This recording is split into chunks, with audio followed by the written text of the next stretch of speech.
the moment you've all been waiting for.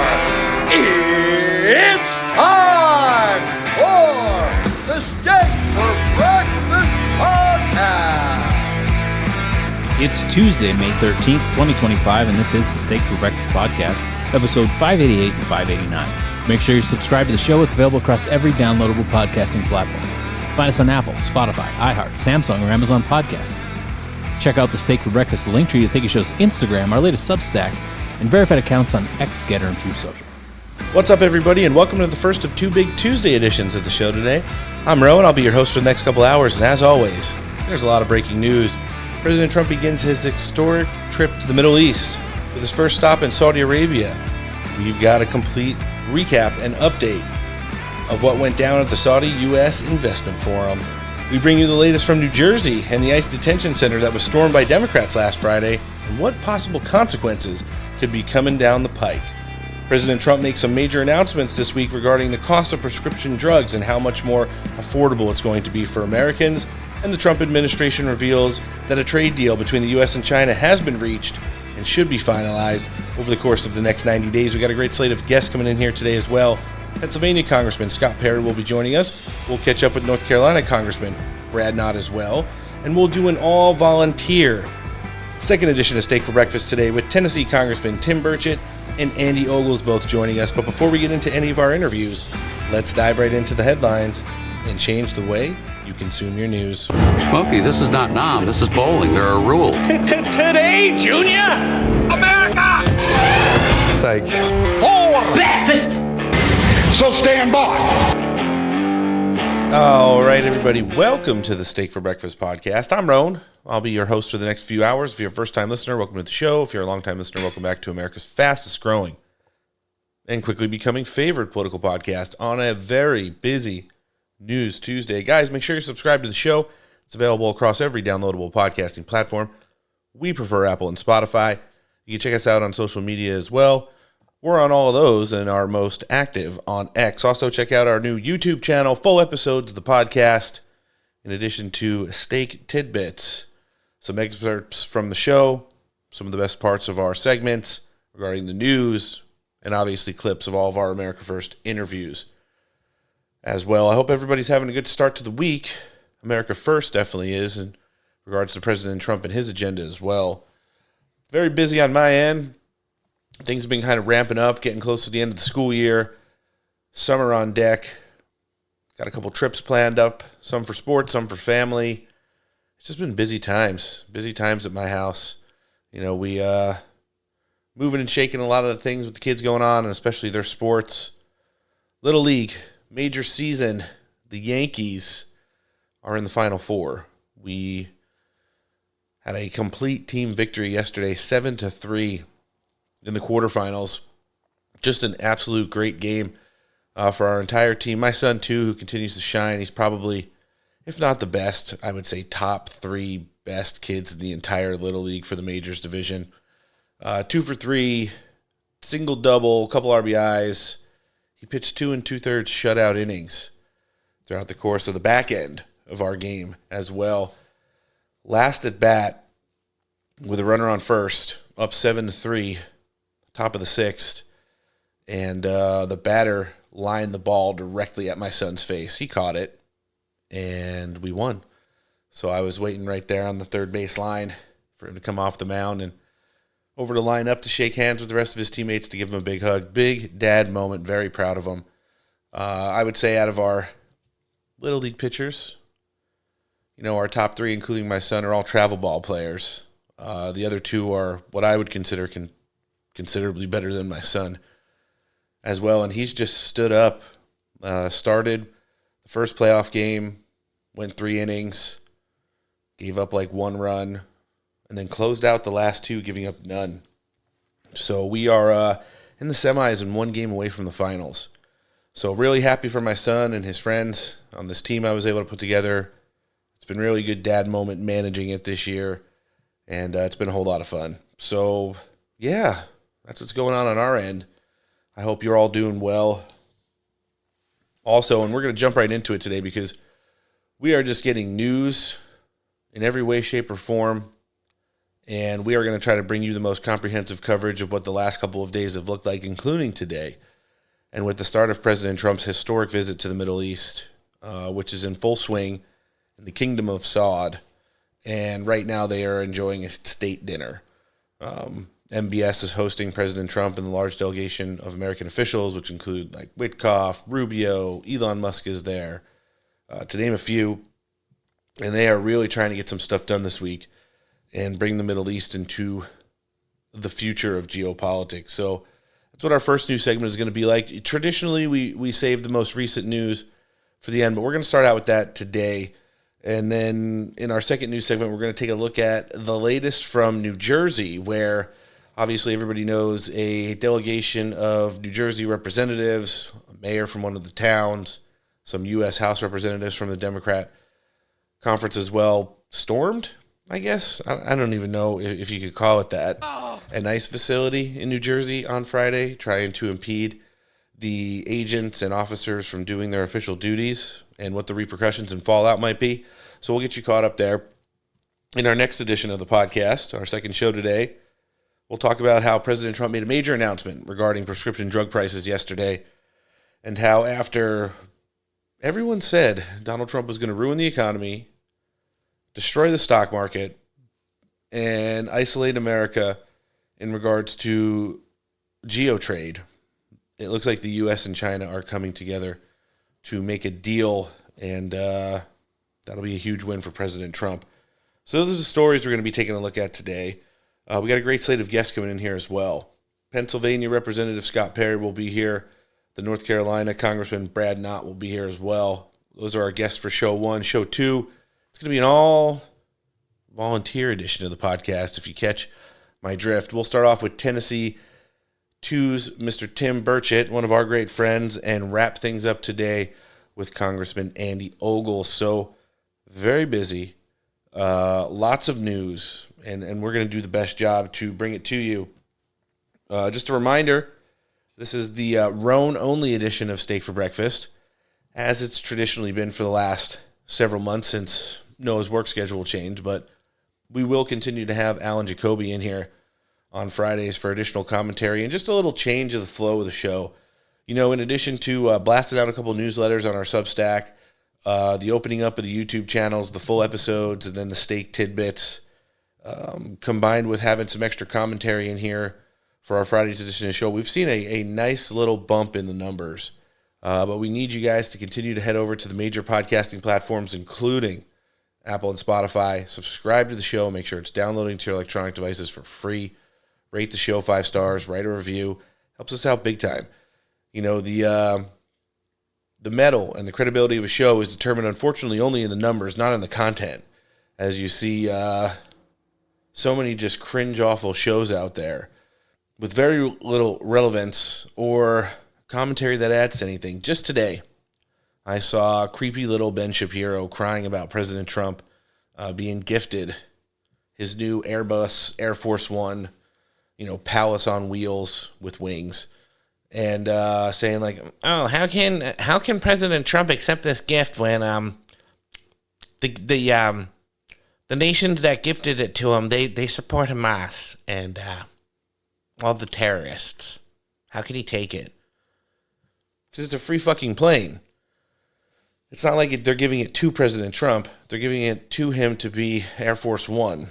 I'm sure it'll wind up at either his presidential museum or donated somewhere appropriately, as is the case with President Trump, and as he has his own plane for private travel as well. So, again, it's just, listen, I wish it was content and not numbers, but you've even seen it in the distribution of administration officials since President Trump came back to office.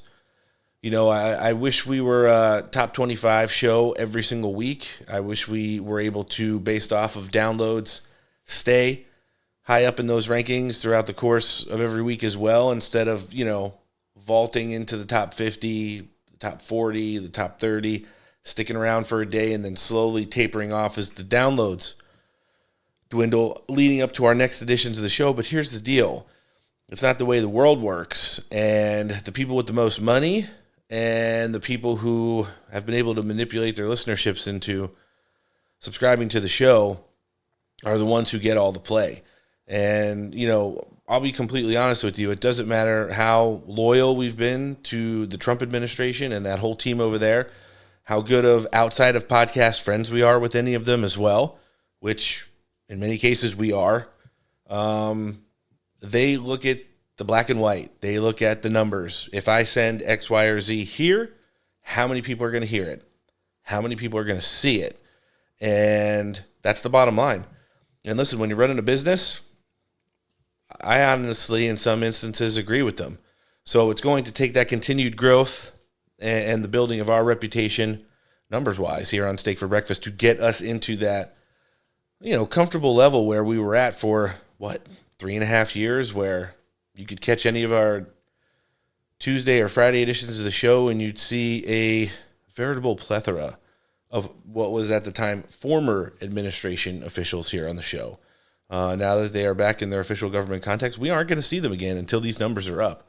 So, as we are probably the Hill Insider podcast, and our news commentary definitely runs adjacent what is going on within the Trump administration, we have to have the numbers to support that. And that's where it falls on the shoulders of our listenership. It's not like we're going to buy followers. It's not like we're going to invest millions of dollars on advertising to get people who have never heard the show to come in and see it. I am a traditionalist, and I believe into, really pouring into something that you're honestly invested in, and this show is one of those instances.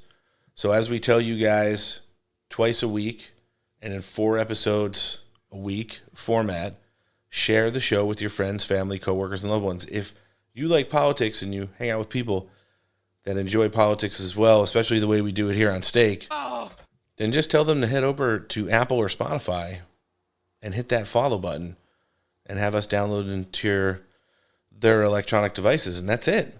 And then you're done. Then we're in it. We're in a relationship here. And it's not like we're changing things up in a way that's going to drive listeners away. I think we've brought more people in over the years than not. But, yeah, we got to hit these numbers, and we're going to keep working hard to make sure that we do that. So that's enough about me and the format of the show in its current state. But here's the deal. President Trump has begun an historic visit to the Middle East with his first stop in Riyadh, Saudi Arabia today, meeting with the Crown Prince Mohammed bin Salman, and MBS has put on quite a host for President Trump and the delegation of American officials who were with them.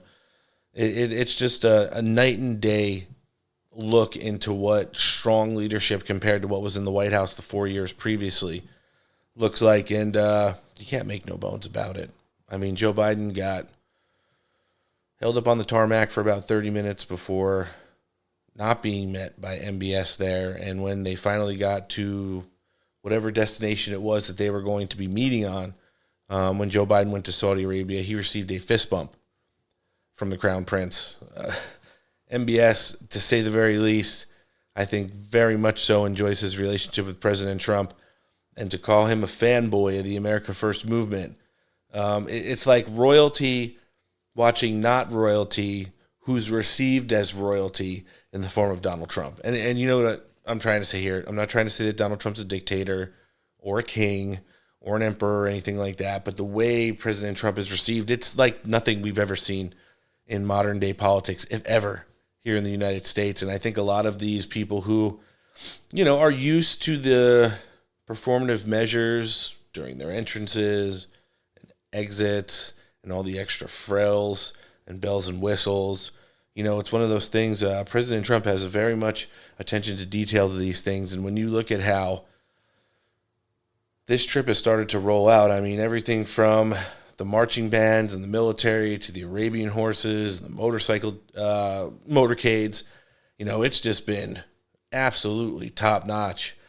And the friendship that the president and the Crown Prince have between them, I think that's another added component to this whole relationship demographic where they actually are friends. And it stems outside of just mutual respect for each other being leaders. There are a lot of things I think they see on the same page. They're both very business driven. They're both very strong on national defense and peace through strength.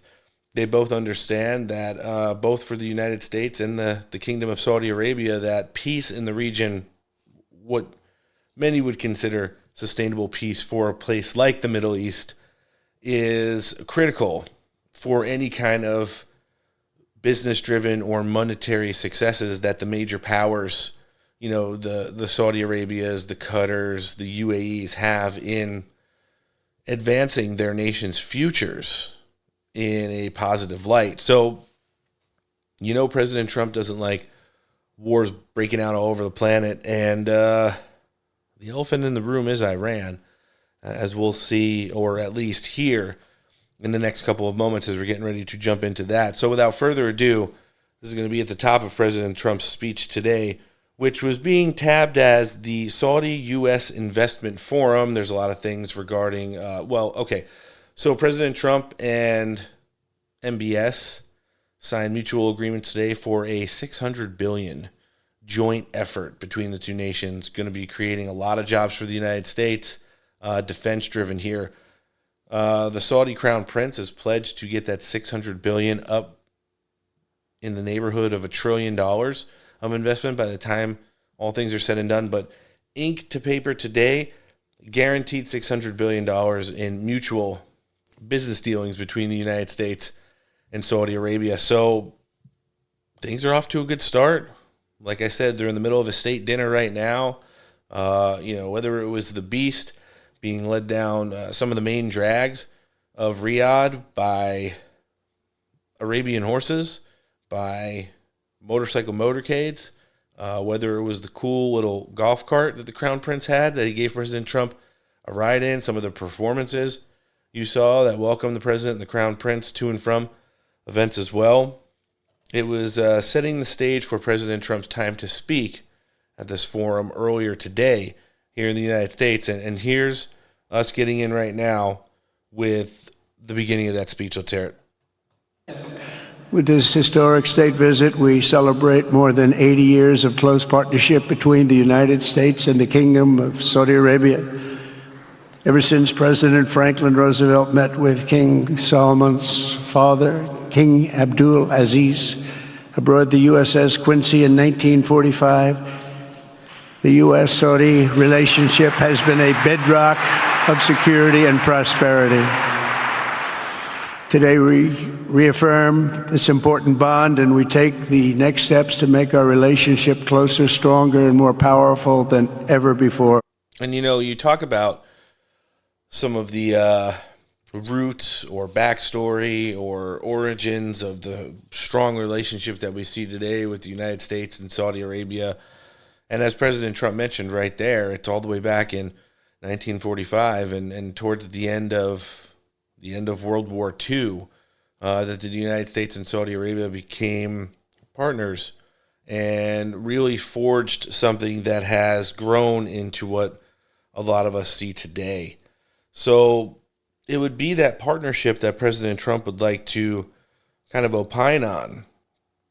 And it was at the top of this speech, and after providing a little bit of the backstory on the relationships and its origins of Saudi Arabia and the United States diplomatically, what it has evolved into today. Let's check it out.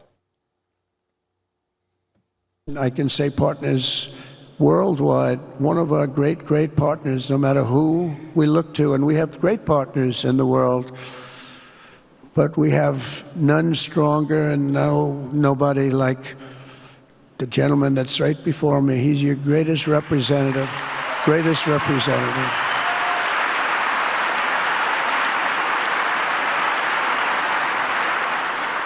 And if I didn't like him, I'd get out of here so fast. You know that, don't you? He knows me well. I do. I like him a lot. I like him too much. That's why we give so much, Too much. I like you too much. Great guy. And you could see, the Saudi prince would be leaning back in his chair, a big organic smile. He would be putting his hand over his heart as a show of thanks to President Trump with his kind words at the top of the speech. And listen, for two of the major players, especially when it comes to, nations' worth and value, like the United States and Saudi Arabia, to be showing so overtly that they are not only on the same page diplomatically, but, friendship-wise, ally-wise, defense-wise, dollars and cents-wise. It is a big statement to the rest of the region that the United States is going to have a major presence there for probably many years to come. And, it's just one of those things when you look at where this speech was going from there. President Trump would jump right back into the thread of the history lesson, talking about some of the low moments in the relationship between the United States and Saudi Arabia, and the way the United States has been viewed at some points in recent history throughout the Middle East, being interventionists, being those who want to promote regime change and try to implement Western democracy into, Middle Eastern culture. A lot of the things that have failed, we saw, obviously, with the war in Iraq, and then, my goodness, what happened in Afghanistan. These were not high points in the promotion of American military might. This would be showing lots of waste of money, also loss of life, and then failure to accomplish the mission. Because taking out terrorists is one thing, but investing the trillions of dollars into what actual regime change means, and that America never really had been able to sustain anything like that in the Middle East and beyond, speaks volumes for it. President Trump isn't a boots on the ground guy. He's more of a shock and awe, but even before the shock and awe, he's a peace through strength. And even before that, he's a businessman. So he knows there are a lot of different avenues that he can use as part of his diplomatic repertoire to ensure that, listen, before a conflict or a disagreement or a stalemate ever went kinetic and involved the United States, there would be a lot of different things that he would use from his tool belt to try and get us out of that situation and into a better one, not just for the United States. Now, it's when dealing with these allies, it's not like in the case with Joe Biden, where we essentially treated all of our allies, especially the ones who showed open optimism to President Trump during his first term in office, like shit when Joe Biden and Kamala Harris were in control of the country. But even going before that, this was a direct hit at, and we've talked about this on the show. We talk about it in the case of Russia. We talk about it in the case of China. And I'll just give you guys a brief refresher for those who might be listening for the first time or haven't been in for a while as well. I really do think at the top of these power structures, which are these countries, the United States, places like China and Russia, there is a friendship that's greater than the government between President Trump, Xi Jinping, Vladimir Putin, etc. I really do think, though, there are so many decades of invested bureaucracy underneath these leaders here in the United States. We call them the neocons, the never-Trumpers, the regime changers, the trillions wasters, and you would have to think in the same places, probably regarding trade and business in China, more differently than in Russia, where they would just like to see the complete destruction of the United States, the people under Vladimir Putin who have been around since, let's just say, the Cold War.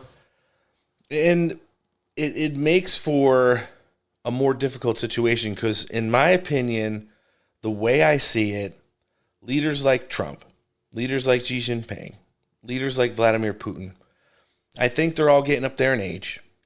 They all know that this ride at some point, probably in the not too distant future, for them is coming to an end. What will be their marks? What will be their legacies? And probably more importantly, where do their countries go either together or apart moving forward? And I just think the blobs of bureaucracy underneath all these leaders slow down the process. They try to wait out, in the instance of the United States, the president, who is limited to 8 years in most cases, but only 4 in this one for President Trump. And then get back to business as usual, which is fighting cold wars, fighting cold trade wars, espionage and all this other stuff, the stealing of IP and trade manipulation and currency manipulation on the global markets. And we never get across the finish line. I really do feel as President Trump is getting into item addressing in this first early stages of his second term in office, we are going to see moving forward him working with some of these leaders to try and resolve some of the things I just outlined. But getting back to the problems we have in our own country and what President Trump was addressing today, it was that neocon element to the pressure that's been put on to former presidents to have failed foreign policies when it comes to the Middle East. Let's check it out. In recent years, far too many American presidents have been afflicted with the notion that it's our job to look into the souls of foreign leaders and use U.S. policy to dispense justice for their sins. They loved using our very powerful military, and now it's really the most powerful it's ever been. We just are getting a budget approved, $1 trillion, highest budget we've ever had in history for military, $1 trillion. And we're getting the greatest missiles, the greatest weapons. And, you know, I hate to do it, but you have to do it because we believe in peace through strength. You have to have the strength, otherwise bad things could happen. But hopefully we'll never have to use any of those weapons. Seems to be an awfully big waste of money if you're never going to use them, but hopefully we'll never have to use them because the destructive power of some of those weapons are like nobody's seen before. I believe it is God's job to sit in judgment, my job to defend America, and to promote the fundamental interest of stability, prosperity, and peace. That's what I really want to do. And I really do believe he means that. He would go on to stick in that thread and talk about just exactly what he meant when rehashing the narrative that the neocon element of the U.S. government has not only influenced presidents in the wrong direction, but has caused chaos around the world, which has wasted trillions of dollars and cost thousands of lives over the years. Check it out. And it's crucial for the wider world to note this great transformation has not come from Western interventionists or flying people in beautiful planes giving you lectures on how to live and how to govern your own affairs. No, the gleaming marvels of Riyadh and Abu Dhabi were not created by the so-called nation builders, neocons, or liberal nonprofits like those who spent trillions and trillions of dollars failing to develop Kabul, Baghdad, so many other cities. Instead, the birth of a modern Middle East has been brought by the people of the region themselves, the people that are right here, the people that have lived here all their lives, developing your own sovereign countries, pursuing your own unique visions and charting your own destinies in your own way. It's really incredible what you've done. In the end, the so-called nation builders wrecked far more nations than they built, and the interventionists were intervening in complex societies that they did not even understand themselves. They told you how to do it, but they had no idea how to do it themselves. Peace, prosperity, and progress ultimately came not from a radical rejection of your heritage, but rather from embracing your national traditions and embracing that same heritage that you love so dearly. And there you have it. You know, that, I mean, shots fired to say the very least, but you want to talk about the Clintons, the Bushes, the Obamas, and even Joe Biden, what he allowed to happen and fester around the world. You're talking about multiple decades of just failed American foreign policy. And in a lot of instances, you know, we are always going to win the shock and awe factor. We're always going to have the best technology and cutting edge weaponry to, in the big battles, get us over the finish line. But we don't fight wars in the same instance as they did back during, you know, World War II anymore. We saw what urban warfare was taking, you know, even us versus other nations one-on-one to in things like Vietnam, and we've got some really good instances of it modern day in probably both Gulf conflicts and what happened in Afghanistan. You know, and what does that do for long-term American prosperity. It creates generations of people who maybe just didn't like you, now absolutely hate you. It has ruined some of the most treasured places, city-wise, country-wise, on the globe, with so many instances of architecture and holy sites and things that date back to the biblical times being absolutely wiped out in the wake of American interventionism. You have to really understand that President Trump isn't about all that. He's about working in partnership with these countries to build each other up to where they're so strong and self-sustainably able to take care of themselves and be a good partner to the United States, not manipulate trade, and work together towards a better overall life. And I really do think one of the greatest chapters in the Trump doctrine 100 years from now will be about how President Trump was actually able to change hearts and minds and have people in places that historically don't want anything to do with the United States welcoming our country in with open arms, either for defense or trade or other kinds of joint partnerships that are going to help this country continue down towards success. Now, obviously, I already mentioned the elephant in the room is Iran, the biggest chess piece to everything kind of falling into place for long-term sustainability. And what some would consider peace in the Middle East is what is going to happen between the United States and Iran's geo-partners, and I guess people would consider allies. Now, President Trump was definitely going to be mentioning this, and we're going to listen to the first of two clips I've got on it right now. Let's check it out. Today, not merely to condemn the past chaos of Iran's leaders, but to offer them a new path and a much better path toward a far better and more hopeful future. As I've shown repeatedly, I am willing to end past conflicts and forge new partnerships for a better and more stable world, even if our differences may be very profound, which obviously they are in the case of Iran. I have never believed in having permanent enemies. I am different than a lot of people think. I don't like permanent enemies, but sometimes you need enemies to do the job, and you have to do it right.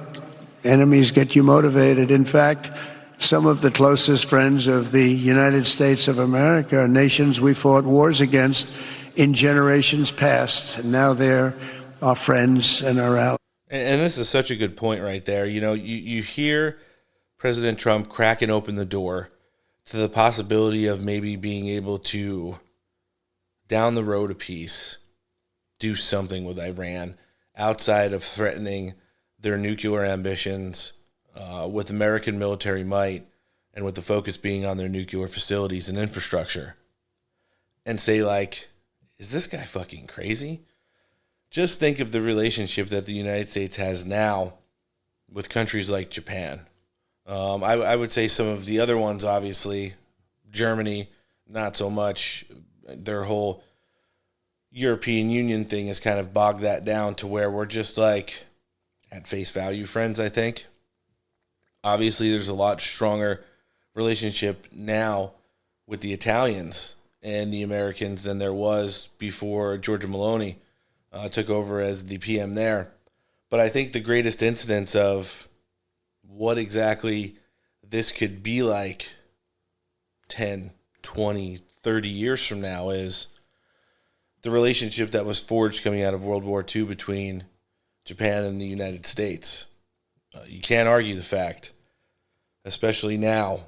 And I think wanting to be normalized and formalized on the global stage, much like the Iranians do, they just don't want to be known for selling shitty oil and being 3 months away from a nuclear weapon. I really do think that the inclusion and promotion of normalcy between them and the rest of the Western world could lead to some big things. And if President Trump is willing to plant those seeds now, we'll have to see where it goes. But he did send a stern warning to the mullahs in Iran. It wasn't all going to be doors being cracked open and roses of what a bleak future, if they choose to go down that road, could be like for the nation of Iran. Let's hear it.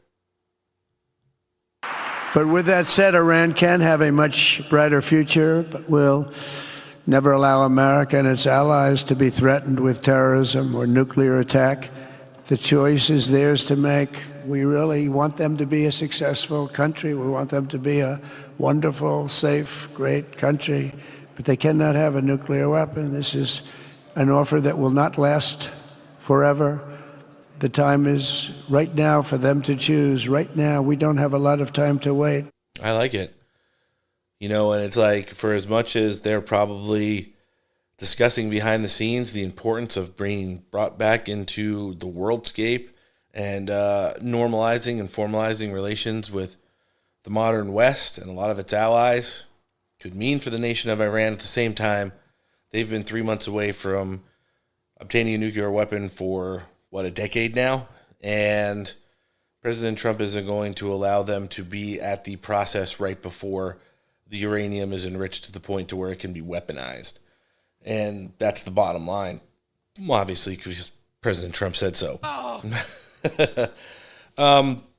Listen, President Trump talked about Lebanon in extent. We know there's a little bit of backstory there. There is a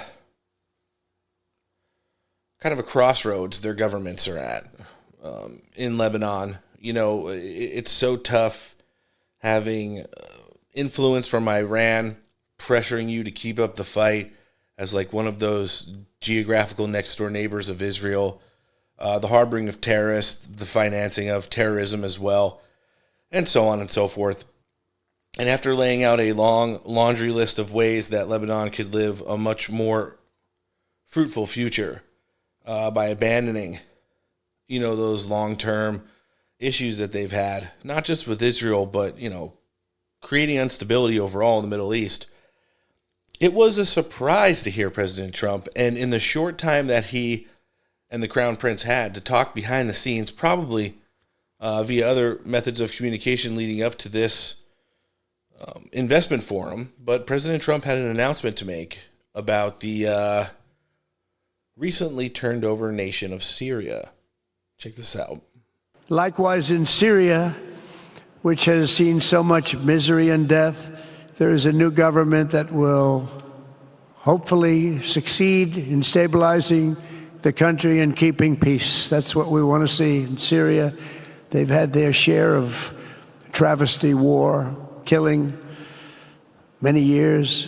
That's why my administration has already taken the first steps toward restoring normal relations between the United States and Syria for the first time in more than a decade. And I'm very pleased to announce that Secretary Marco Rubio will be meeting with the new Syrian foreign minister in Turkey later this week. And very importantly, after discussing the situation in Syria with the Crown Prince, your Crown Prince,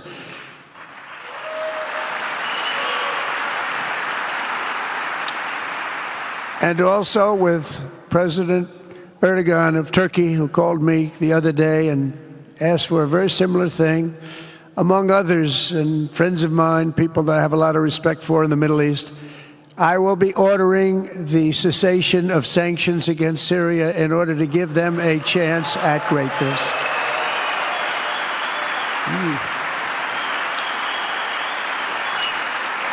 How about that?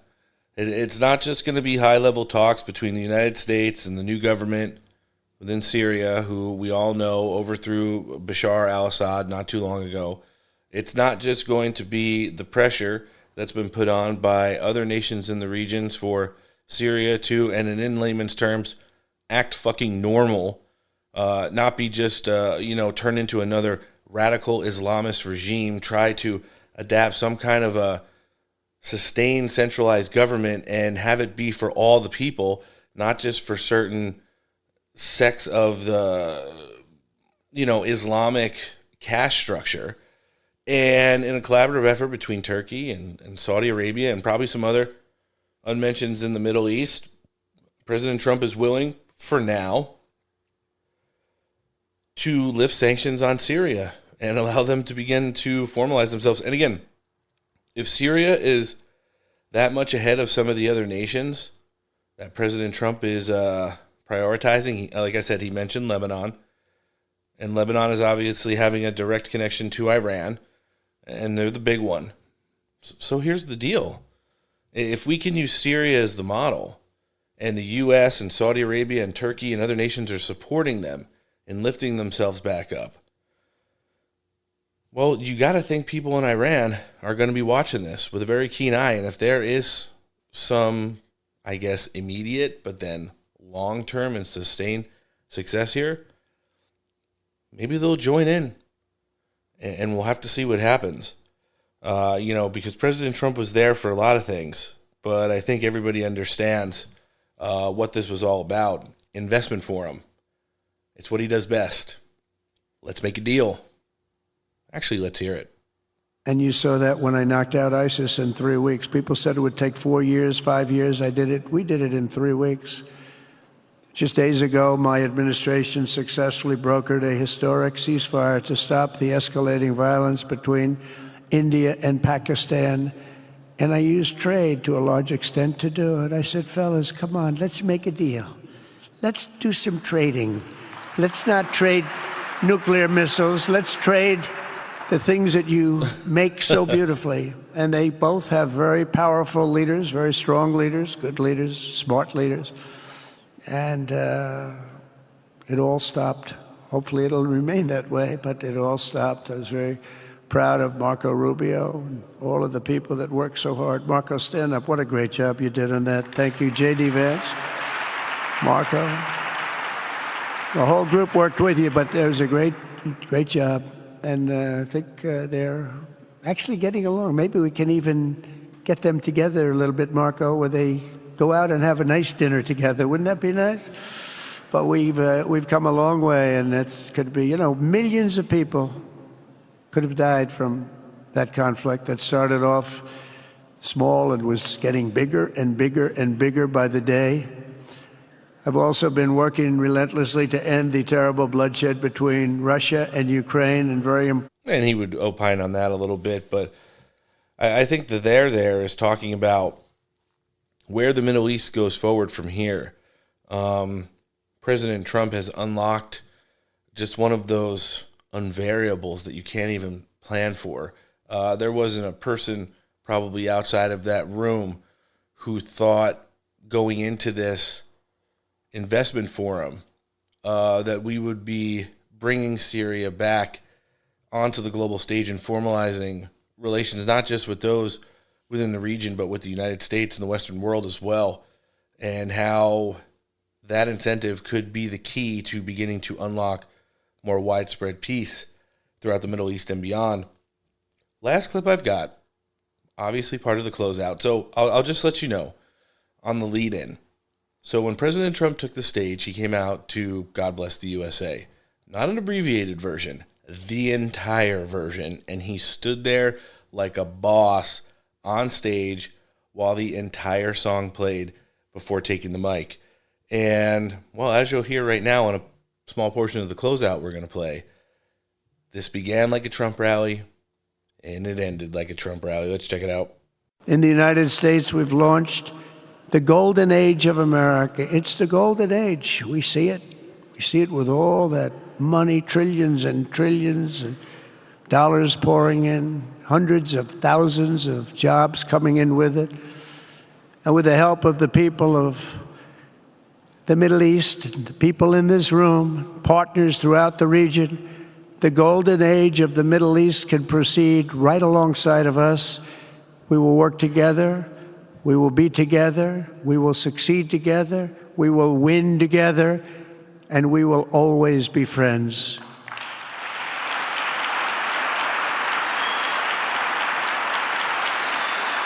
Thank you.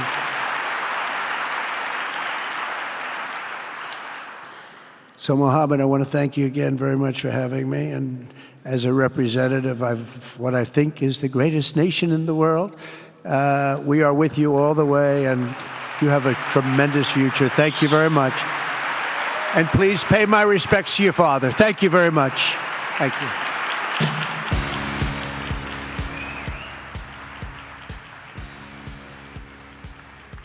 Okay, so first of all, I think he takes a shot at Israel there, saying that you can't just be friends sometimes.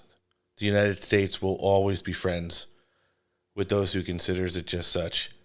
And does anybody else think it's awesome that President Trump calls MBS the Crown Prince of Saudi Arabia, the man who speaks and acts for his father, who in his accelerated age and declining health doesn't do as much public events anymore as Mohammed?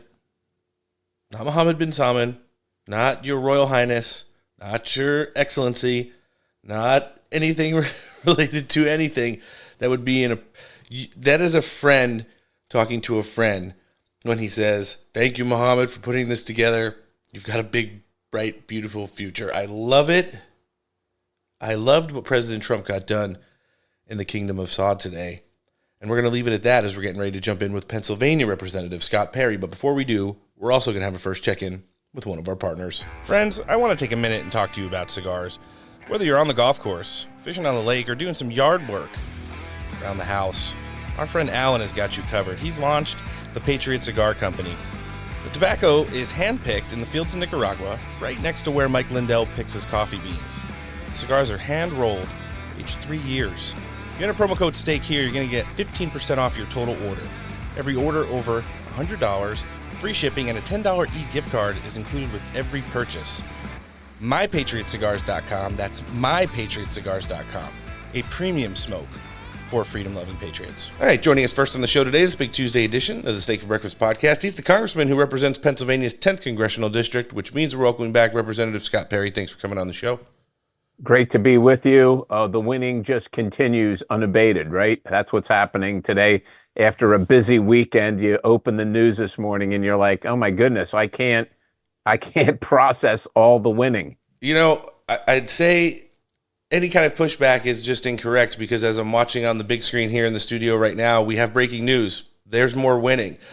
President Trump just secured a $600 billion trade deal with Saudi Arabia. It's the start of his, what probably will be a historic trip to the Middle East. Listen, whether it's trade, whether it's defense, whether it's using Saudi Arabia and some of the other countries he's going to be visiting as part of larger negotiations to bring overall peace to the region, this is a big one for President Trump, and it looks like, at least in the early stages of it, he's hitting a home run as usual. Yeah, it's a big one. Look, forget it's a big one for President Trump. He signed up for this. He wanted the job. We gave him the job. We're happy he has it. It's a big one for the United States. How long has Saudi Arabia been draining the United States of its cash for its overpriced oil? And, look, I get it. They're for their country. But we've had leaders in this country that have been for their country, too, instead of our country, the United States of America. President Trump is securing these things for the American people who are sick of sending their money overseas to every other country on the planet, even the ones that don't like us very much and work against us in many quarters. So I think this is awesome news today. No, it certainly is. I also think it's probably a continuation of the process going on behind the scene, working on the Abraham's Accord, which, every time the Trump administration brings it up, they do talk about Saudi Arabia being kind of, well, pun intended, the crown jewel of that whole negotiation. Listen, right. Just yesterday, President Trump wanted to hold a press conference on lowering the price of prescription drugs and holding Big Pharma accountable. I do want to talk about that, but, when you talk about the winning, and it's so easy to be either a fan of President Trump or Republican and conservative right now because of all the winning we are actually incurring. He led into that announcement talking about American hostages coming home. He talked about negotiating a ceasefire between India and Pakistan. So many things that are going on. The continuation of working on peace coming between the Ukraine and Russia, amongst other things as well. It's amazing to see the amount of things that President Trump is able to tackle at the same time. Formal trips to the Middle East, like the one that's going on right now for him, would be like a one-item agenda, but he dropped like 4 or 5 of them before he even made his actual announcement yesterday. And Congressman, how do you see, just the way that President Trump has decided to run at this pace, at the start of his second term? Well, I think what it is an example to be set for everybody in political life, everybody in public service, whether you're a township supervisor or whether you're the president of the United States. You got to be able to multitask. You got to be able to do multiple things at the same time. They all happen at a different pace, but you shouldn't have to just be able to focus on one thing for a week and then act like, you saved the planet. I mean, we should be doing multiple things. There's obviously a war in Ukraine. He's dealing with that. There's obviously tension in Kashmir between Pakistan and India. He's dealing with that. He's dealing with Iran. He's dealing with Israel and Hamas. And he's also dealing with trade. These things can all happen because they take, you take 20 minutes, you take half an hour, 2 hours or whatever to deal with that issue. And while you're waiting for a resolution, you don't go to the golf course or you don't go to the bar or you don't go take a nap. You get on to the next task, which is waiting for your attention, and that's what you're seeing here. And so he just keeps the ball rolling on every single one of these items, and he puts the decision as necessary when necessary in the other person or the other country's court, and then he moves on to the next thing, and then he comes back and he checks on it a week later, a day later, an hour later. Where are we at? And you just keep moving all of it forward, which is what we're not really used to in the United States, but it should be what we're used to in the United States. See, that's the difference. We've become so accustomed to not winning and sustain losing that Right. they think it's like this big negative thing whenever President Trump could get it done. You had mentioned the trade deals. The announcement with China came Right. as a surprise to many. I mean, Congressman, just like a few days ago, I saw many major news outlets tell me that Donald Trump had ruined the stock market forever. And here we go. We're getting a trade deal with China. We're getting a pause on tariffs. They're coming down on both ends, and they're going to try and meet in the middle somewhere. As something that nobody said pretty much was going to be able to happen, it seemed like in less than, 30, 40 days, President Trump was able to get China to the table and with the highest level of both countries working together, find some middle ground there. That's exactly right. And it's not, nobody said it could happen. Only one person was willing to go out in the media and say it would happen, and that was Donald Trump, who said, just let me handle the tariff situation. I know what I'm doing. And of course, for people like me who were looking at the trade imbalance, the demographic issues, the financial issues, the cultural issues in China, I knew that, at least in my mind, and I told people, it's just a matter of time until they back down. The question is, how do they do it? Xi doesn't want to lose face. I get that. But there was no way out of this for him, and there is no way out of this for him.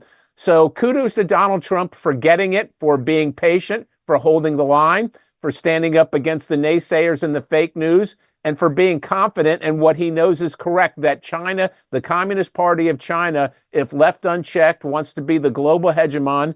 It cannot work for the free country of the United States and free people everywhere. And every second that went by that we didn't confront and that he didn't confront the Communist Party of China was emboldening China, was strengthening China, and was encouraging China to move forward.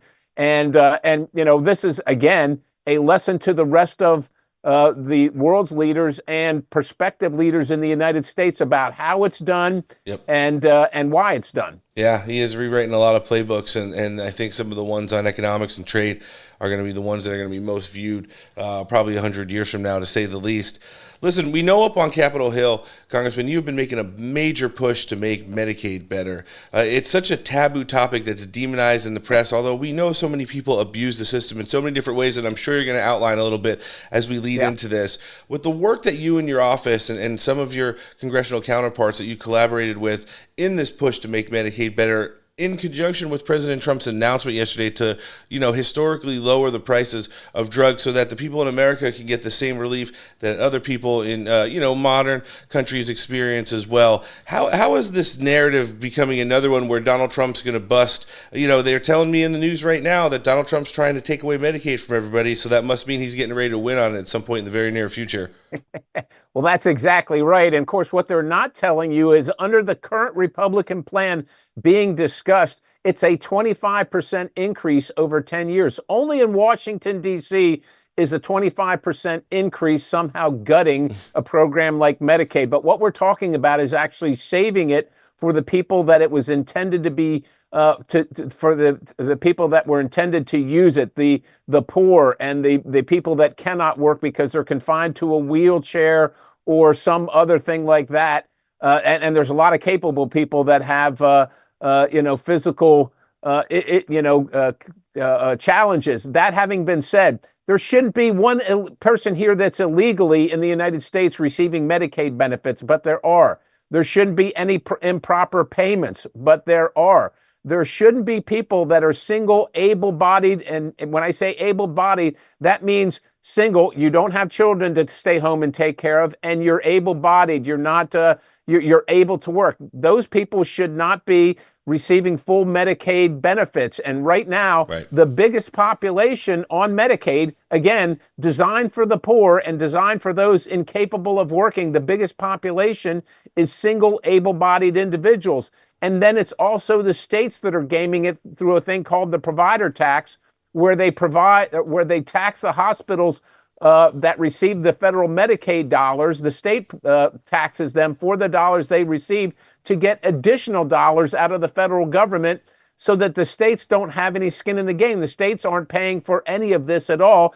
And so, of course, when you're not paying for something, you're willing to spend money like it never ends. But of course, it does end. So if we're going to save it for the people that truly need it, we're going to have to reform it, which is what we're talking about doing. And again, let me just say this again, because Democrats don't get it. Well, look, they get it, but I'm just going to say this. They're straight up lying about it. Sure. The current Republican plan is a 25% increase over 10 years. It sounds like with the 25% increase and wanting people on it that are the ones that it's made for or actually need it, Republicans are doing the cost-effective and sensible thing to do, while Democrats, you know what they like to do. They like to blanket throw out any kind of government program, get as many people addicted to it, figuratively speaking, as possible, right, and then say Republicans, oh, they're taking everything away from you, when there's, like you had mentioned, lots of people that shouldn't even be on it in the first place. When you're talking about the weird behavior of the Democrats, I'm pretty sure you might have been alarmed when you saw last Friday some of your esteemed colleagues from the other side of the aisle playing a little WWE-style entrance music, right, trying to get into an ICE facility in New Jersey. When you don't have the narrative and you don't have the leadership and you don't have the legislation, you use the lawfare, and then unfortunately you eventually resort to violence. We saw some of that come out from the Democrats. There were some arrests, major investigation going on right now. As you saw this on your TV screen heading into last weekend, Congressman, this is not the way that we're going to be able to get anything done for the American people. When are they going to realize that and come back to the table and maybe move back to the middle a little bit? Doesn't look like anytime soon, in my opinion. No, it doesn't look like anytime soon. And of course, what I think the American people see, certainly what I see, is that the left and the Democrat Party in particular is supporting criminals, is supporting people that are here illegally, abandoning law enforcement, abandoning the American taxpayer, the person that wants to walk down their street and not be worried about being assaulted or robbed. The person that goes to bed at night worried that somebody here illegally is going to rob their homes because they don't have any skills, and those are the people that the Democrats are sticking up for. And unfortunately, as usual, as always, it resorts to violence when the Democrats, when they don't get their way. I mean, you heard what Governor Pritzker said. Yep. Republicans should know no rest, and he's calling for mass protest and mass civil disobedience. I mean, this is who they are. Look, that's the other thing. It's who they've always been. Sure. You look at the riots in the 60s over civil rights, it's always the left. And remember, the solid South over the civil rights riots were the solid Democrats who didn't want black people to vote, didn't want them to go to desegregated schools. And nothing has changed. They're the same people that they were then. Making those changes is what's going to ensure that Republicans keep winning moving forward.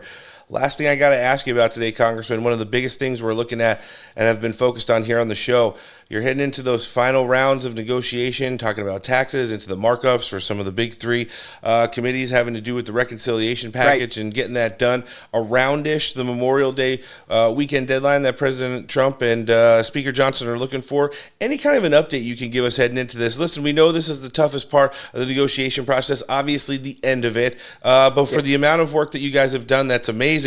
In addition to how you guys have been able to stick together, I think that's going to be the recipe for success to get this over the finish line. Well, I sure hope so. I will tell you, I was a guy that was for two bills, not one big, beautiful bill.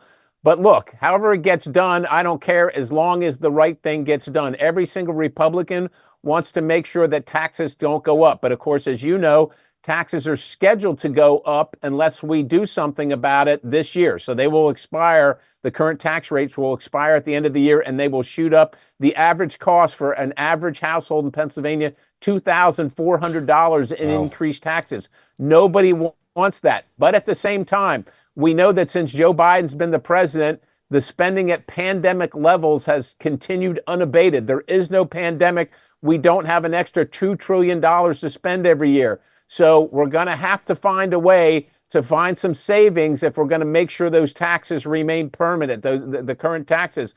We want that to be the case, but the savings have to come.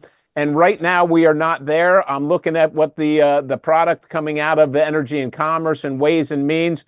You know, look, the American people are smart people. Don't try and pull the wool over our eyes, and don't have us paying for things and acting like, well, we're cutting this. What we're talking about, and let me just say this too, we're not actually talking about cutting anything. We're talking about slowing the increase in growth of the federal government.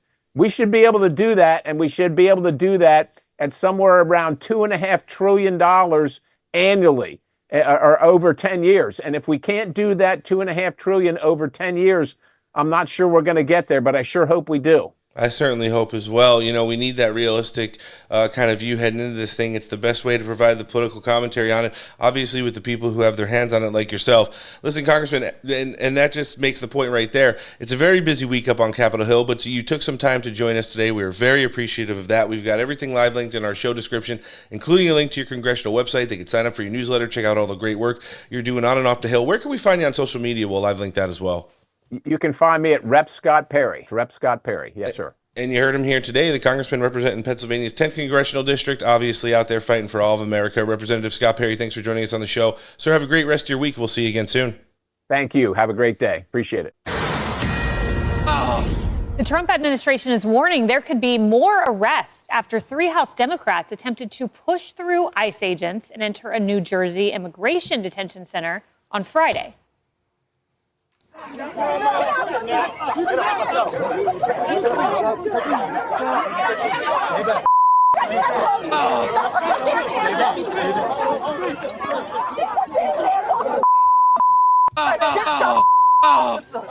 hands off of her! Asshole. You're a nasty person. He just assaulted me. Worth mentioning, those lawmakers have oversight capacity. DHS had said, hey, we would have let them in with proper channels, but instead you saw that play out. Those Democrats, though, they're insisting they are the victims. They didn't do any pushing and shoving, they insist. Oh, my God.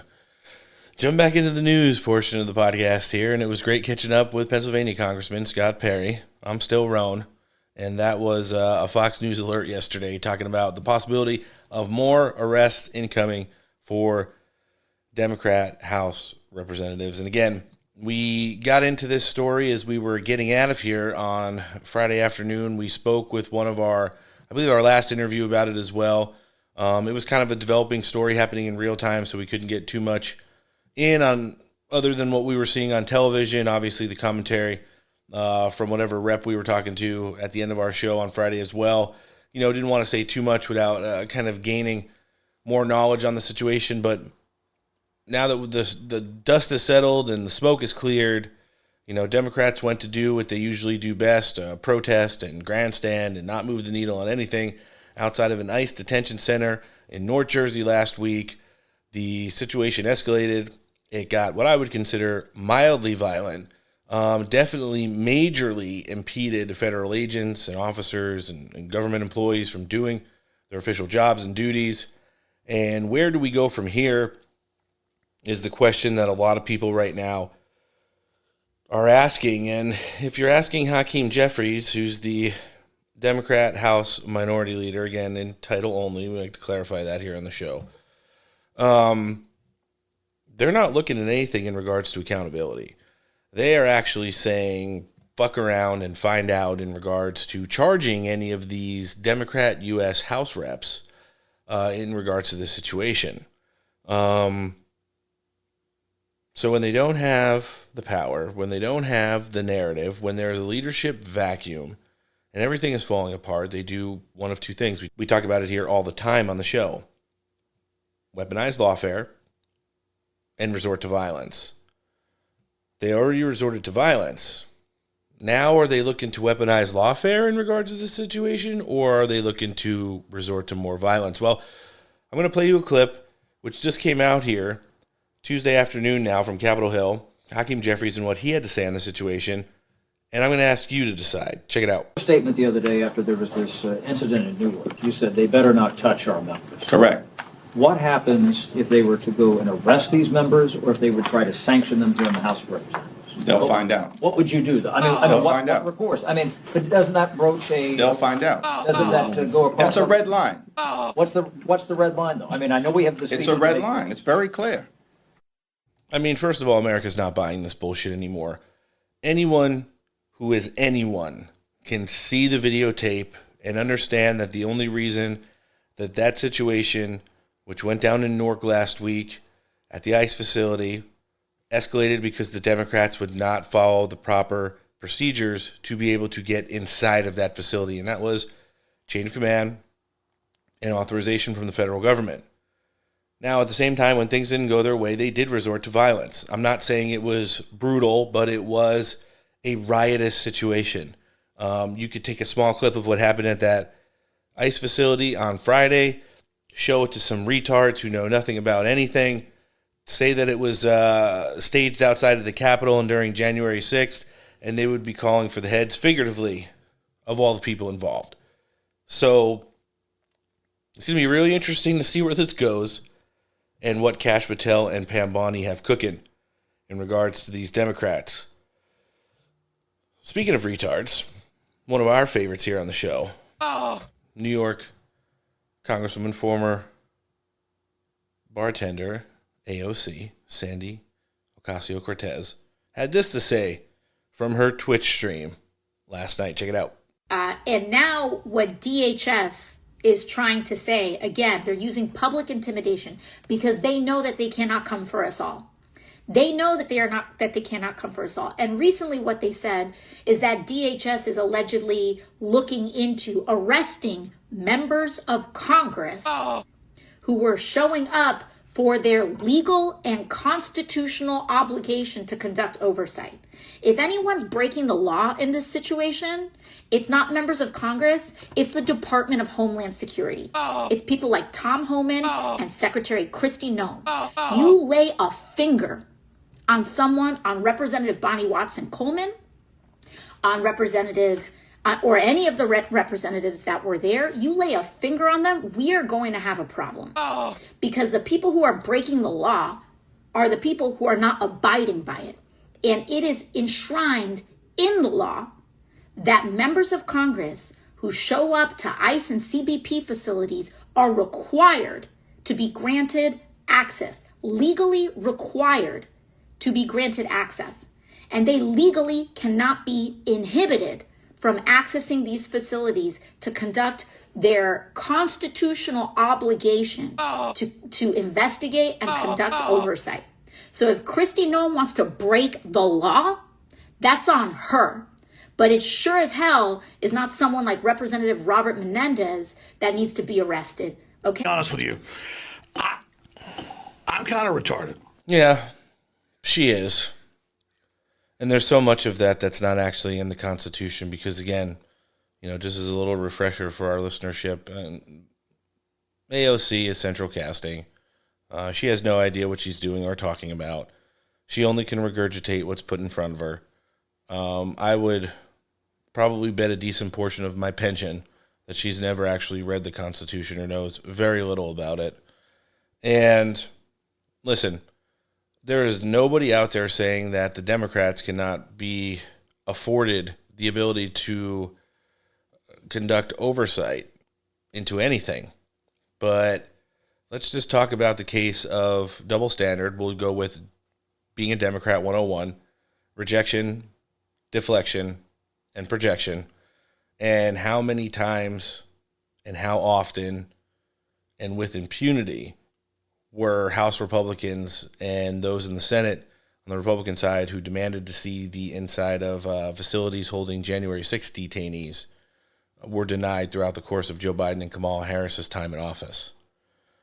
So, plus this is also something that's reserved for committee work and things that need to be approved, again, through the appropriate channels for those in-people visits. You don't just get to show up whenever you want, wherever you want, unannounced, and get full access to things where there could be sensitive information one way or another that could be compromised by the Democrats, the grandstanding, what they do during these oversight procedures. And, of course, with the weaponization of things like the media as well. So, again, that's where the Democrats are at. We are going to continue to go and forcefully try and enter these facilities without notice and without using the proper channels. We will resort to violence if you don't let us in. And we will say, watch what happens if you try to do anything to us because of that violence. Now, I don't know. You know, they made such a big deal with all the people that died on January 6th. Spoiler alert, there was nobody besides Ashley Babbitt who died on January 6th because of January 6th. They keep talking about how many people, after suffering PTSD, you know, would take their own lives in the fallout from January 6th. Well, what about the federal workers who woke up, you know, last Friday morning, put on their uniform, and went to work, and had to endure what we've all seen on TV is a pretty sticky situation. Here's the deal, and this is what a lot of these retard Congress people don't understand. This is exactly why they don't understand their job.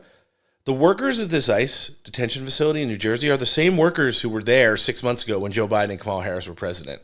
Now, whether they were overseeing buildings that were packed with illegals or not, it's not like President Trump came in and every single federal worker, especially those on the law enforcement side, are switched out from those who support Democrat presidents to those who support Republican presidents. I mean, that's part of the administrative state problem. There's too many of them that support Democrats in the federal government that we always complain about here on the show. And we hear perfect examples of from former admin officials and those in Congress who see it with their own eyes and on a regular basis.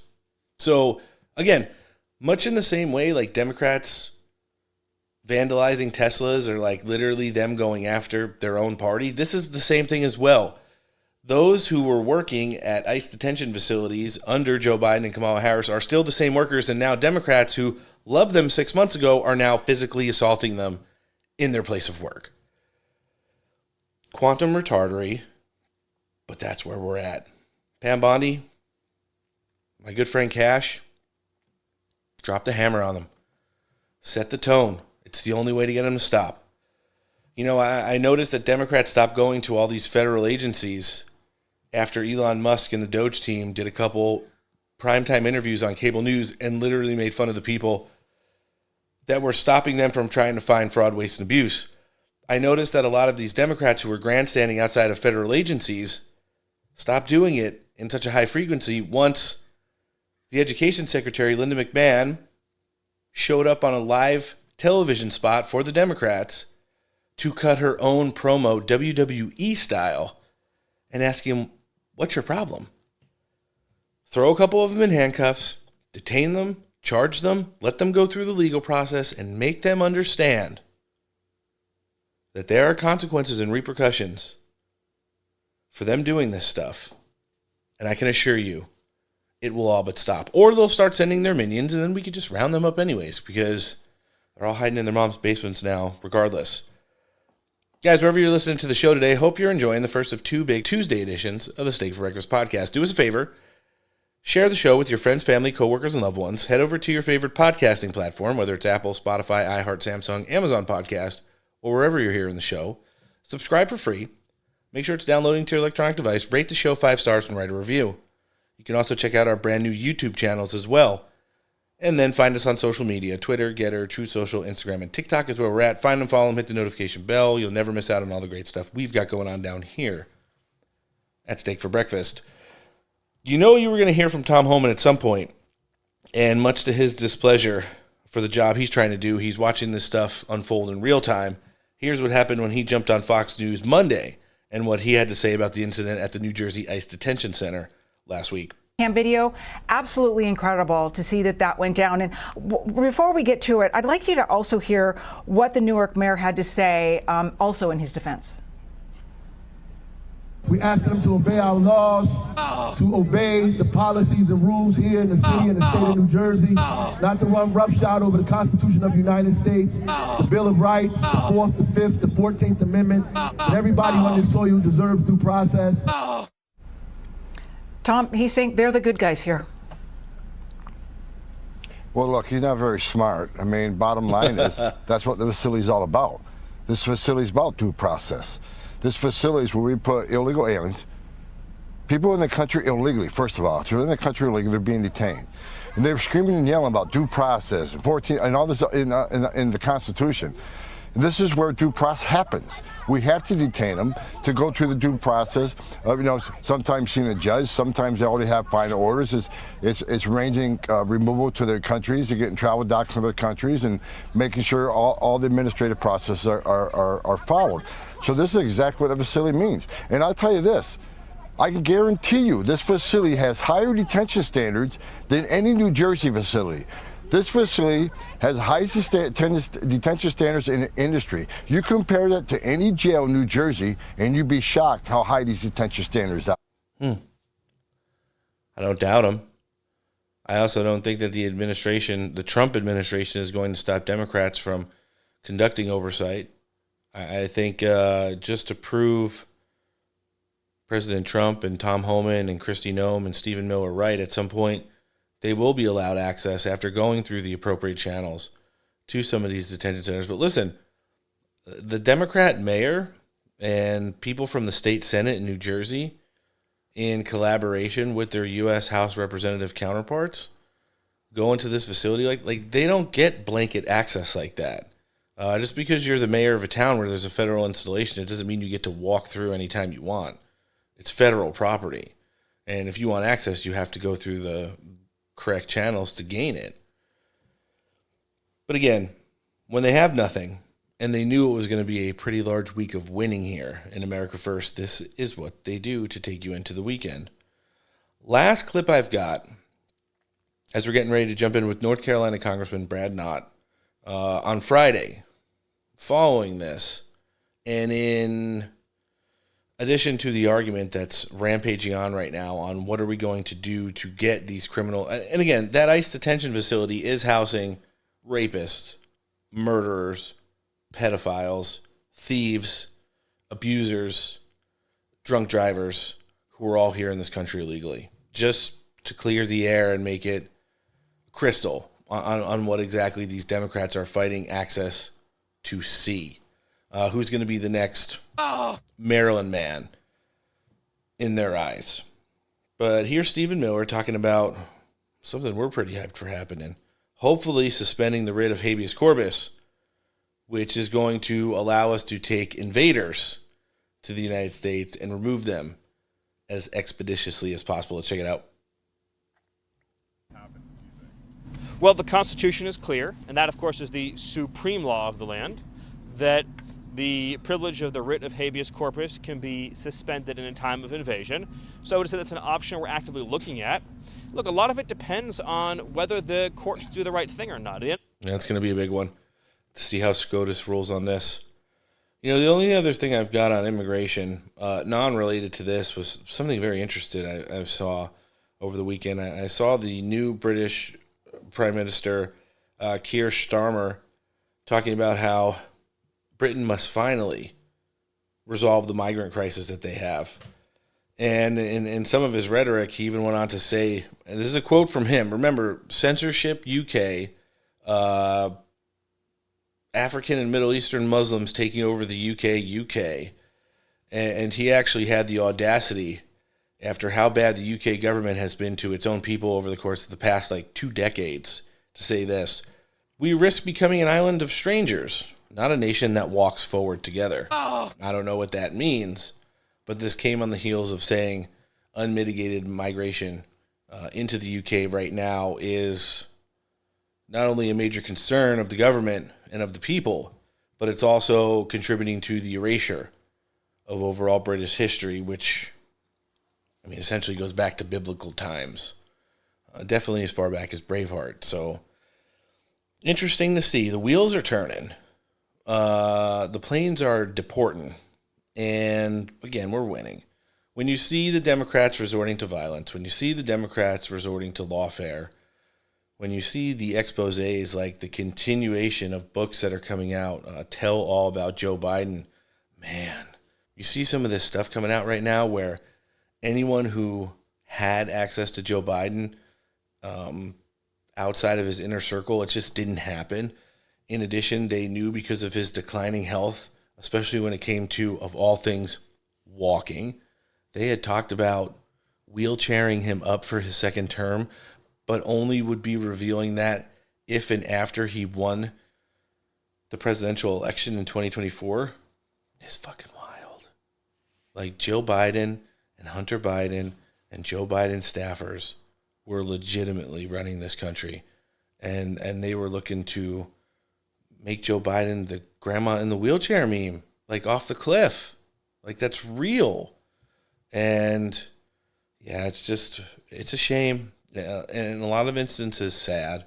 But at the same time, it's the confirmation of these things that allow us to relish in the fact that we were able to get President Trump back into the White House. So we'll leave it at that as we're getting ready to jump in with North Carolina Congressman Brad Knott. But before we do, here's another check-in with one of our partners. This episode of the podcast is brought to you, as always, by Man Rubs. Rubs, barbecue tools, blowtorches, t-shirts, coffee cups, and all-around barbecue-related gear for you to make barbecue great again.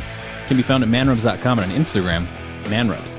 Use the code STEAK15 for 15% off your order. All right, joining us next on the show today, this big Tuesday edition of the Steak for Breakfast podcast. He's the congressman who represents North Carolina's 13th congressional district, which means we're welcoming back Representative Brad Knott. Thanks for coming on the show. My pleasure. Great to be here. Great to host, Congressman. Got a lot of stuff to talk about, but want to start off out of your office. You've got a new bill on the floor, and it falls in line with everything that the Trump administration and Congress has helped to accomplish throughout the first 100 days and beyond. It's called the Punishing Illegal Immigrant Felons Act, and I want you to kind of lay out for our listenership, how is this supporting the agenda, and what are your thoughts on putting this bill together? Why is it a good time to present it for the House to vote on now? Great question. And the short answer is we've got to finish this race. We have gotten off to a great start with the president securing the border. We've also gotten off to a very quick and efficient mechanism of deporting the criminal illegals who are here illegally, which is a crime, but the ones who are also really dangerous, gang affiliations and so on. And now we need to close the loop. We've got to stay on offense. And what that looks like, candidly, is making it easier to convict illegals who commit crimes in the United States. And that will deter the hardened criminals from coming back into the country. And if they roll the dice and commit felonious acts, they're going to pay a heavy, heavy price. And so that's what this does. The existing law does not achieve that in any way, shape, or form. So it really just finishes the circle. It closes the loop, and we'll have a much greater tool chest to fight illegal immigrants from here going forward if this bill passes. Well, that's definitely something we need as we've made the changes to border security over the course of the past 3.5, 4 months since President Trump came back to office and this session of Congress started. Congressman, I have to ask you, how were you interested? Were you shocked? Or is it just kind of the same way that this script is playing out to see some of your, I guess, esteemed colleagues from the other side of the aisle and their behavior up in the great state of New Jersey the other day at an ICE facility? No. Unfortunately, I was not shocked at all. I am on the committee, or on a committee with some of those individuals, and they share some very common threads. And those threads are they have a real disdain for any type of border enforcement. The Democratic Party has fully embraced the open borders and all of the effects that come from it. And then secondly, they have a disdain for law enforcement. You know, the only positive sentiment for law enforcement that I have heard of in Washington at the committee level is the January 6th folks. Correct. And when January 6th happened, law enforcement protected the Democrats from those who were involved in the riot. That's what it was. It was a riot. And because they were in danger, they lauded and praised the police that protected them. But other than that, there is a real disdain for law enforcement. There's certainly a disdain for law enforcement that enforce our immigration laws. And so this type of behavior is entirely foreseeable. And it's not just foreseeable, it's going to happen again because the Democratic Party continues to encourage, first, open borders, and then secondly, resistance towards any enforcement whatsoever. You know, that's such a great point you make, and I kind of want to ask you a couple questions just in that thread. You know, illegal alien immigrant crime and who it affects in this country doesn't necessarily have a party affiliation. I don't think any criminal illegal aliens who have raped or murdered or pedophiled any U.S. citizens, asked them if they voted for Trump or Kamala Harris in the last election or how their race went in the Senate or the House of Representatives. It affects everybody in this country. That's number one. Number two, you know, with the leadership void, with the messaging void that the Democrats currently have, with the pace that President Trump is running at and how Congress is supporting him in that pace, with the reconciliation package, hopefully the codification of laws to come through after that as well. It doesn't seem like they have anything to resort to outside of the lawfare. We've seen that with the weaponization of the judiciary against President Trump's executive orders and things of that nature. And then, unfortunately, violence, which you had mentioned January 6th. That was the greatest day in the history of law enforcement, according to the Democrats.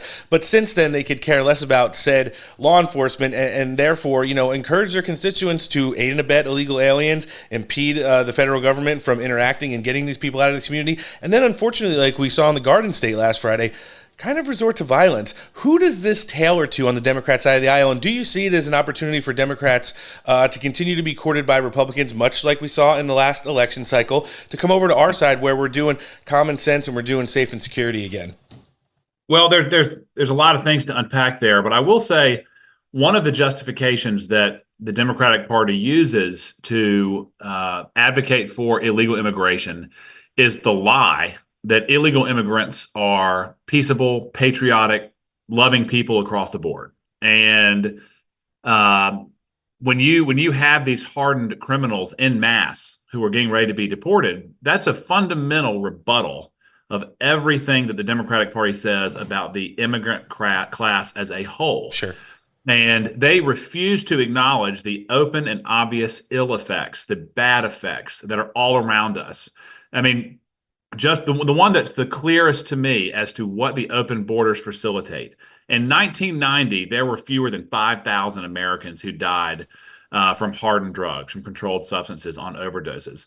We are looking at around 130 to 150,000 Americans who died from illegal drugs in the last year. Yep. Well over 1 million since 2000.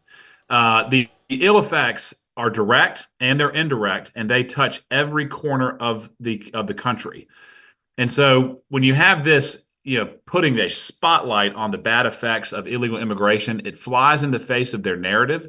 And for them to protest it, like we're seeing, it's almost as though they're showing their true colors. It doesn't matter what the truth is, their narrative is what they adhere to. And their narrative is that any expulsion from this country is a crime. They go after the law enforcement community rather than the law breaking community. And that's what we're all seeing. You know, you'd mentioned the fentanyl crisis. It's one of the biggest things outside of direct border security, obviously tied to that President Trump said that he was going to handle in his second term in office. Now, listen, just over the course of this past weekend, we heard on Monday of a historic trade deal announcement between the United States and China. China might even be opening itself up to American entrepreneurism, if you will. Now, here's the deal. President Trump wasn't going to do anything in regards to trade until China wanted to heads-on take this fentanyl crisis issue into account, and President Trump assured us that we are getting there. You know, when you see how he's been able to handle this and the trade deals, I mean, Listen, Congressman, we were told just about 10 days ago that Donald Trump was tanking the stock market forever. And the progressive outlets over the course of the past 2 days have taken the little red box, which is now very green, off the corners of their screen because they don't want to admit that President Trump was right again. But when you see the way that he's negotiating these deals, not just making sure that trade is free and fair again, but at the same time, making sure that China is addressing the fentanyl crisis. And I do think this is a step right before we do take it to the Mexican cartels who are helping to facilitate it as well. This just seems like another chapter in the art of the deal that a lot of people thought, with all the stuff that's going on in the world right now, President Trump wasn't going to be able to handle.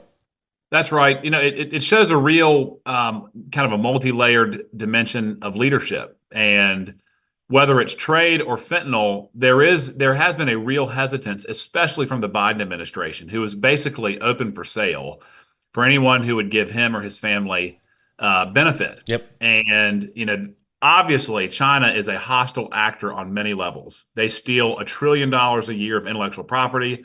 They front the cartels tremendous amounts of fentanyl and fentanyl precursors, and the president has basically said we're through tolerating it.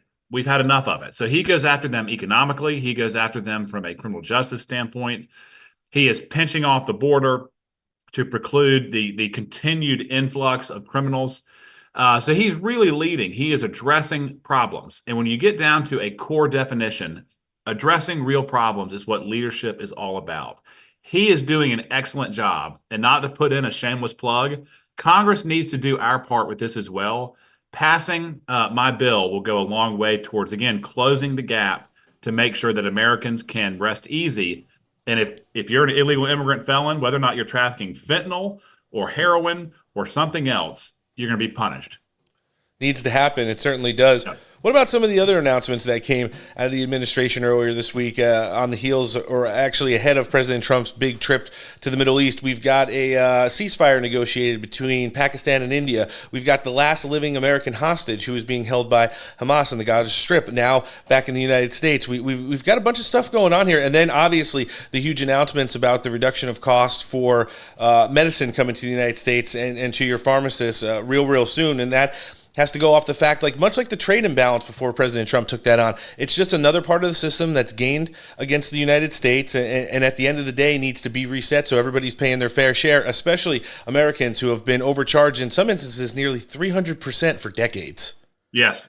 Again, it's the president basically saying enough is enough. The country has been taken advantage of. We have given the world more than any other country in terms of economic innovation, in terms of security, in terms of protecting free and fair trade, in terms of protecting the navigable waterways, and even whether it's ships, airfare, whatever. The United States has been the leader, and other countries have become accustomed at enriching themselves at our expense. Correct. The president has again, he stood up. He has said we are all for free and fair trade. But if we cannot sell our automobiles in your country, but we sell yours and ours, that's not right. If we are the ones who are developing the drugs that are keeping your citizens alive, you should pay for it. It should not be a gift. You should not receive it at a discount. And that's what's happened so far. But again, the president, under his leadership, is addressing a lot of these problems. And we as a country will benefit a great deal because of it. No, I completely agree with you there. And then getting to the, steak and potatoes of the business here, you guys are going to be back up on Capitol Hill in no time, and you guys are going to be working towards wrapping up the big, beautiful bill for President Trump. Now, outside of a couple budgetary numbers, meeting deadlines here and there, dotting some I's, crossing some T's, maybe even addressing what's going on with some of the SALT states, it looks like you guys are on a pretty good trajectory right now to hit that around Memorial Day or just after deadline set by Speaker Johnson. And I just kind of want to get your opinion, how this process has gone for you. What can we expect over the course of the next couple of weeks? And again, I think the biggest component here, how important is it for Republicans to stick together? Because it's been part of the methodology to have you guys have some pretty sustained success since the start of this session. In reverse order, I would say it's the most important piece is for us to stay together as a party and to not let the perfect be the enemy of the good. I like it. At this point, time is not on our side. We need to get this bill to the Senate so that we can start the process of merging the two to send one to the president's desk. He is obviously going to be very involved in merging the two bills and getting both houses aligned and getting this thing across the finish line. And again, the tax cuts, the savings that we can achieve, however we can do it, we must move with urgency. It's important for your listeners to know that it is a little bit more complicated than the press would like to say. They want to detract from us, but you have Republicans who are in Democrat districts, and they've got to answer to their voters. And then you have Republicans who are in Republican plus 40 districts. So there are going to be very, very different priorities. But again, every Republican is going to have to acknowledge he or she will not receive all that we want or all that the individual wants, but we need to move together as fast as we can to deliver the best bill we can now. That's a really excellent point you make, and it's those 12 to 16 purplish districts that which most determine who's going to hold or wield the speaker gavel in every session of Congress moving forward. You have to be able to meet in the middle somewhere.